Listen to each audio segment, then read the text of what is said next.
How to make crypto trading signals. आपका बहुत ज़्यादा पूछे जाने वाला सवाल कि सर सिग्नल बनाए कैसे जाते हैं, हम बिगनर हैं, हमें क्रिप्टो ट्रेडिंग करना नहीं आती, तो ये सिग्नल्स क्या चीज़ है, इसको कैसे बनाया जाता है, क्या चीज़ें रिक्वायर्ड होती हैं, आज की वीडियो में लाइव प्रैक्टिकली आपको समझाने वाला हूँ। पहले मैं आपको इन डिटेल समझाऊंगा एंड देन आपको चार्ट पे ले जाके लाइव आपको समझाऊंगा कि सिग्नल्स कैसे आपने बनाने हैं, कैसे आपने बाय की एंट्री बनानी है, कैसे आपने सेल की एंट्री बनानी है। लेकिन मेक श्योर कि भाई वीडियो काफ़ी ज़्यादा लेंथी है, तो आपने वीडियो को कंप्लीट देखना होगा। अगर आप एक बिगनर हैं, आप क्रिप्टो ट्रेडिंग से पैसा बनाना चाहते हैं, आप फॉरेक्स ट्रेडिंग करते हैं, आप फॉरेक्स ट्रेडिंग से पैसा बनाना चाहते हैं, तो भाई चीज़ें आपको लर्न करनी होंगी। ठीक है जी। अच्छा, नंबर वन पे जो चीज़ आती है वो है रिस्क मैनेजमेंट। अब आपने देखना है कि रिस्क मैनेजमेंट क्या चीज़ है। जो मैं आपको समझा रहा हूँ आपने एज इट वैसे ही फॉलो करना है। देखिए, नंबर वन पे जो चीज़ आती है वो है वॉलेट साइज़। अब वॉलेट साइज़ हर ट्रेडर का एक जैसा तो हो नहीं सकता भाई, डिफरेंट वॉलेट साइज़ होते हैं। मान लें मेरे पास $500 हैं लेकिन आपके पास $50 हैं, वॉलेट साइज़ सबका डिफरेंट होगा, लेकिन उन लोगों को अपना वॉलेट साइज़ यूज़ करना नहीं आता। एक बिगनर बंदे को बेसिकली यूज़ करना नहीं आता। मैं आपको बताऊं, देखें, वॉलेट साइज़ आपका कुछ भी हो, जब आपने ट्रेडिंग करनी है आपका जो मार्जिन बैलेंस होना चाहिए वो मैक्सिमम 10 to 20% होना चाहिए, दैट्स इट, इससे ज़्यादा नहीं होना चाहिए। एज एग्जांपल मैं आपको दे दूं, अगर आपके पास $50 है तो आपने मैक्सिमम $5 से $10 मार्जिन बैलेंस लगाना है फ्यूचर ट्रेडिंग में। मैं स्पेशली फ्यूचर्स ट्रेडिंग की बात कर रहा हूँ, ठीक है। अगर आप फ्यूचर्स ट्रेडिंग करते हैं तो मैक्सिमम आपने अपना जो आपका वॉलेट साइज़ है उसका 10 to 20% यूज़ करना है भाई, पूरा भर के नहीं लगाना, बेड़ा गर्क मत करवाएं अपना। एक ही ट्रेड पे सारे पैसे आपने कभी नहीं लगाने। अच्छा, लास्ट में बात करते हैं लेवरेज की। अब काफ़ी लोग कहते हैं सर आइडियल लेवरेज क्या होती है, तो भाई leverage 15 to 20x maximum leverage बता रहा हूँ भाई। 20x से ज़्यादा आपने लेवरेज नहीं लेनी, क्योंकि 20x से ज़्यादा आप लेवरेज लेंगे आपकी फ़ी डिडक्ट होगी, आपके जो है वो पैसे कट होंगे ज़्यादा, आपके चार्जेस भी लगेंगे। तो इससे बेटर है भाई आपने लेवरेज भी कम लेनी है अगर आप बिगनर हैं।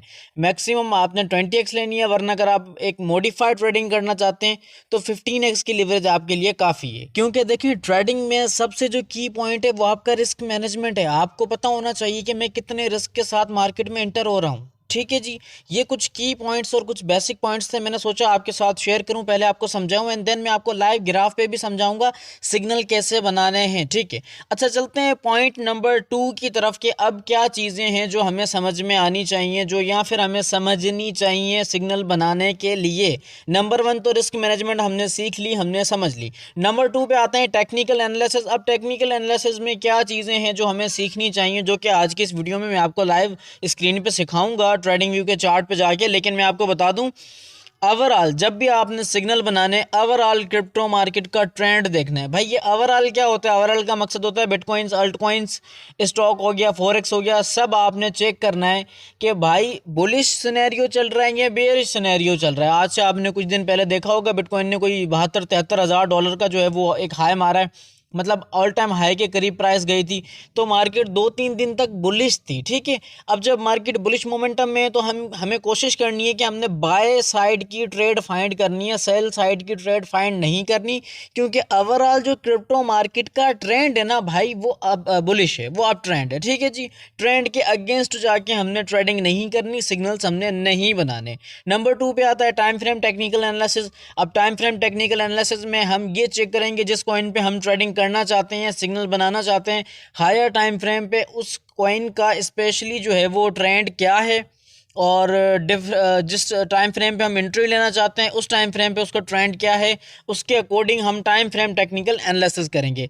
लास्ट में हम क्या करेंगे भाई, लास्ट में हमारे पास जो चीज़ें होंगी वो हैं इंडिकेटर, सेटअप्स एंड गाइड, जो हमें गाइड करेगी कि हमें यहाँ पे बाय कर लेना चाहिए, हमें यहाँ पे सेल कर लेना चाहिए।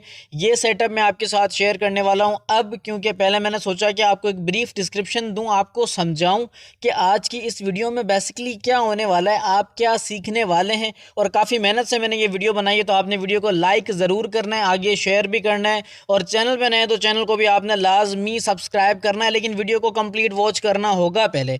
अच्छा, आप चलेंगे ग्राफ पे, और ग्राफ पे चलने के बाद सारी बातें लाइव आपके सामने आपके साथ शेयर करूँगा, पूरा सेटअप शेयर करूँगा, क्या करना है और कैसे करना है। चलते हैं ट्रेडिंग व्यू के चार्ट पे, और ये सेटअप आपके सामने आ चुका है। ये सेटअप ऑलरेडी बनाया है, ये मैं बना चुका हूँ, दिखने में काफ़ी डिफिकल्ट लग रहा है, फेक सिग्नल से आपको बचाएगा। ठीक है।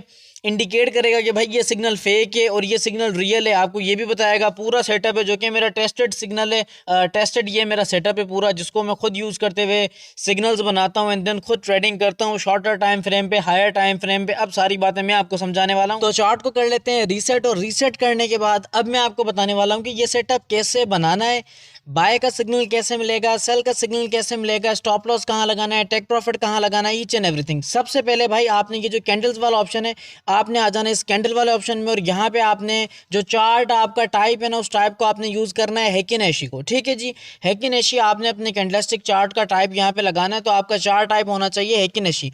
नंबर 1 पॉइंट ये आपने माइंड में रखना है, हेकिन एशी कैंडल्स को आपने यूज़ करना है for better experience and performance.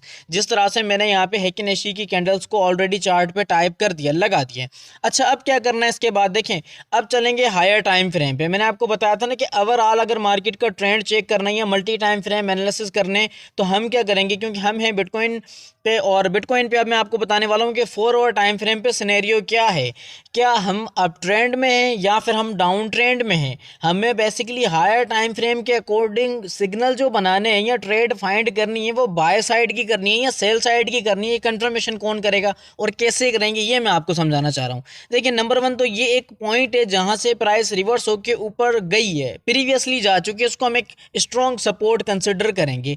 Support और रेजिस्टेंस आपने लाजमी लगानी है, क्योंकि ये वो एरिया और की पॉइंट्स होते हैं जहाँ पे हमें आइडिया होगा कि प्राइस ने जो है वो कहाँ से रिवर्स लिया है एंड देन प्राइस कहाँ से ड्रॉप हुई है। ठीक है जी। अब दूसरा एरिया ये समहाउ मुझे लगता है कि प्राइस यहाँ पे आ चुकी है और यहाँ से प्राइस के रिवर्सल होने के भी चांसेस हैं और यहाँ से प्राइस के ड्रॉप हो के नीचे 65 तक जाने के भी चांसेस हैं, हो सकता है पॉसिबली। लेकिन अब यहाँ पे मिक्स जो है वो केस चल रहा है, सीन चल रहा है कि भाई यहाँ से प्राइस रिवर्स भी कर सकती है और नीचे भी गिर सकती है। अब फाइनली होगा क्या, मैं आपको बताऊँ। अगर हम यहाँ पे इसको ट्रेंड को फाइंड करें, क्योंकि ये हायर टाइम फ्रेम है, हायर टाइम फ्रेम पे ट्रेंड को देखते हुए समहाउ मुझे लगता है हम अभी भी डाउन ट्रेंड में। ठीक है जी, फिलहाल हम डाउन ट्रेंड में हायर टाइम फ्रेम के अकॉर्डिंग मैं आपको यहाँ पे शो करवाना चाहता हूँ।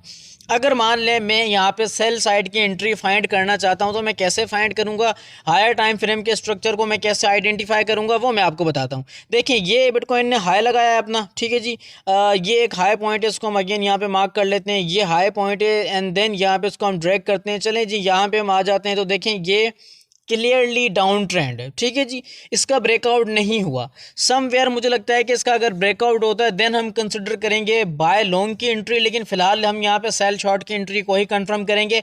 अच्छा, इंडिकेटर्स को कैसे प्लॉट करना है, सेटअप कैसे करना है, ज़रा सा सब्र रखें, मैं आपको समझाने वाला हूँ।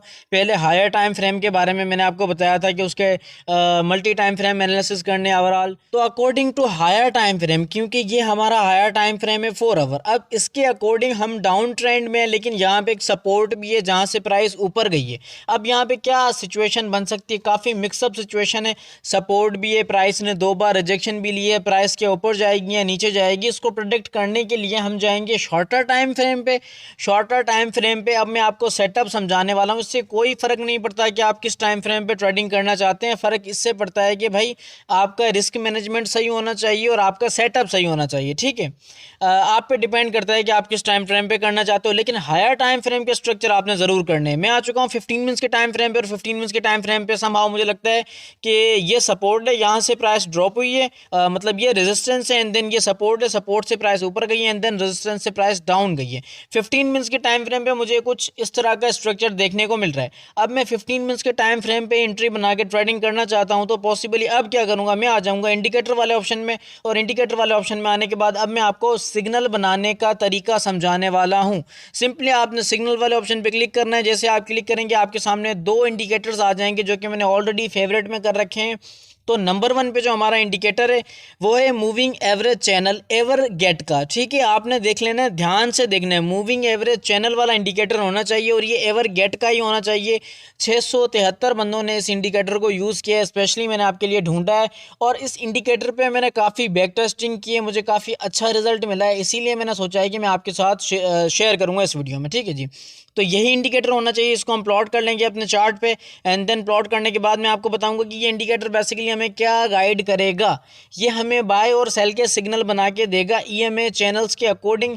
चैनल्स प्राइस की एवरेज और प्राइस एक्शन को ट्रैक करते हुए हमें गाइड करेंगे कि यहाँ पे बाय की एंट्री बनती है एंड देन यहाँ पे सेल की एंट्री बनती है।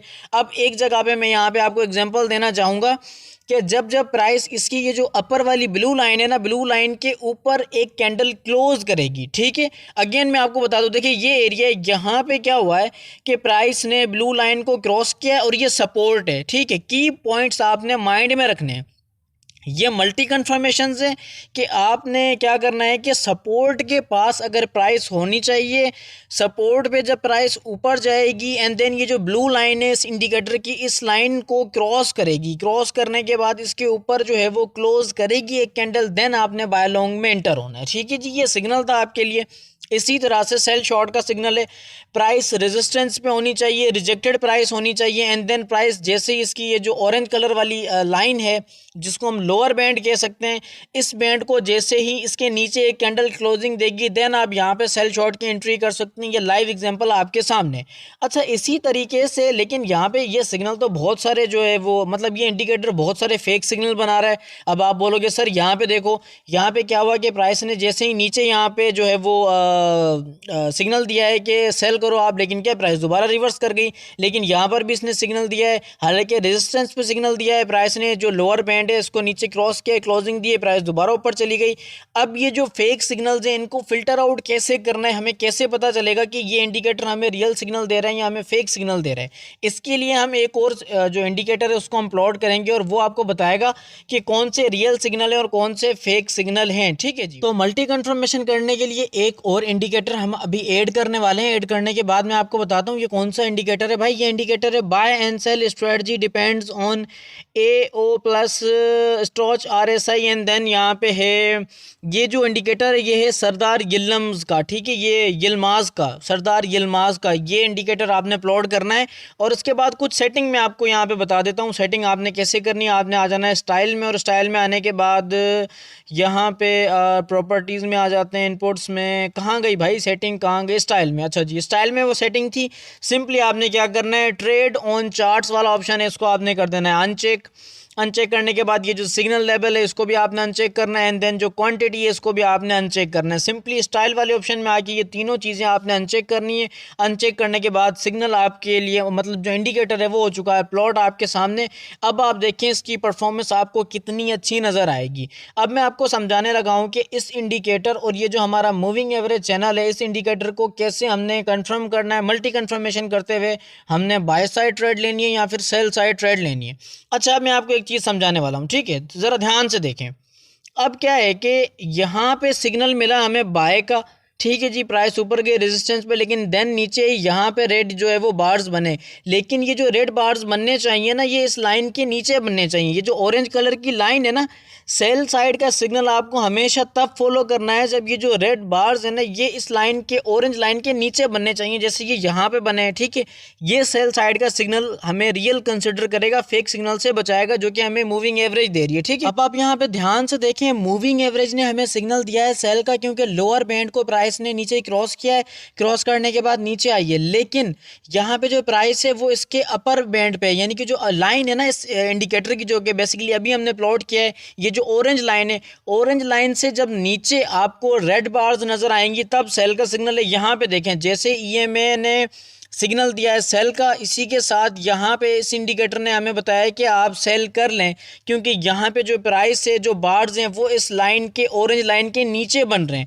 जब बार्स ऑरेंज लाइन के नीचे बनेंगे ये आपको बेसिकली इंडिकेटर करेगा क्या, ये इंडिकेटर RSI का मैचअप है, ये वॉल्यूम का मैचअप है, ये सारा प्रेशर आपको बताएगा कि बाइंग कितनी है और सेलिंग कितनी है, फिल्टर्स आउट करके आपके सामने बताएगा। अब देखिए यहाँ पे ये नीचे ग्रीन बार्स बने, यहाँ पे ये ग्रीन बार्स बने लेकिन किसी काम के नहीं है। क्यों? क्योंकि भाई यहाँ पे इन्होंने बताया कि बायर्स का प्रेशर है ही नहीं, सेलर्स का प्रेशर है। ओवरऑल प्राइस दोबारा ड्रॉप हुई एंड देन ड्रॉप होने के बाद क्या हुआ भाई यहाँ से, तो फेक सिग्नल्स को क्या हुआ इस इंडिकेटर ने बेसिकली फिल्टर आउट किया। फिल्टर आउट कैसे किया, अगर तो ये बार इस ऑरेंज लाइन के ऊपर बनते हैं तो यहाँ पे बाय की एंट्री थी जो कि मैंने अभी बनाई है। देखें जैसे ही यहाँ पे ग्रीन कलर के जो बार्स हैं वो इस ऑरेंज लाइन के ऊपर बने, जो कि नीचे हमारा एक्सटर्नल इंडिकेटर की बात कर रहा हूँ, इंटरनल ईएमए की नहीं। बेसिकली ईएमए ने भी हमें इंडिकेट किया है कि हम बाय कर सकते हैं क्योंकि प्राइस ब्लू लाइन के ऊपर है, और इस इंडिकेटर ने भी हमें इंडिकेट किया है कि ये जो बार्स हैं वो इस ऑरेंज लाइन के ऊपर बन रहे हैं। तो यहाँ पे हमारी बाय की कंफर्म एंट्री बन सकती थी, एंड देन जो कि अब आप देखें सक्सेसफुल एंट्री हमारी कंसिडर की जा रही है। होपफुली कि जो चीज़ मैं आपको समझाना चाह रहा था समझ में आ गई हो। मूविंग एवरेजेस की दो लाइंस हैं, एक अपर एक लोअर। जब लोअर को क्रॉस करेगी नीचे क्लोजिंग देगी, एंड देन अगर प्राइस ये जो नीचे वाला हमारा एक्सटर्नल इंडिकेटर इसके बार के नीचे अगर रेड बार्स बनाएगी देन सेल का सिग्नल बनेगा। एंड देन इसी तरह से जो ब्लू लाइन है उसको क्रॉस करके ऊपर जाएगी, ईएमए की जो ब्लू लाइन है उसको क्रॉस करके प्राइस ऊपर जाएगी और सपोर्ट पे होनी चाहिए। एंड देन ये जो नीचे एक्सटर्नल इंडिकेटर है इसके बार्स भी ऊपर होने चाहिए, देन हमारा बाय का सिग्नल यहाँ पे बनता है। और अब आपने क्या करना है, देखें अब आपने वीडियो अगर पूरी देख ली है तो भाई पहले आपने इस स्ट्रैटेजी को, इस तरीके को आपने पहले बैक टेस्ट करना है, अपनी कमांड हासिल करनी है इस चीज़ पे, बैक टेस्टिंग करनी है। आपने पहले ग्रिप हासिल करनी है, प्रैक्टिस करनी है। प्रैक्टिस करने के बाद जब आपको प्रॉपर लगे कि हाँ अब लाइव मार्केट में मैं इस स्ट्रैटेजी के अकॉर्डिंग सिग्नल बना के ट्रेडिंग कर सकता हूँ, देन आपने ट्रेडिंग करनी है। ये बेसिकली मेरा फर्ज था आपको समझाना और बताना। होपफुली कि वीडियो आपके लिए इन्फॉर्मेटिव रही होगी। वीडियो वाकई में इन्फॉर्मेटिव रही है तो वीडियो को लाइक करना है, आगे शेयर भी करिएगा। नेक्स्ट वीडियो में मिलेंगे, तब तक के लिए खुदा हाफिज़।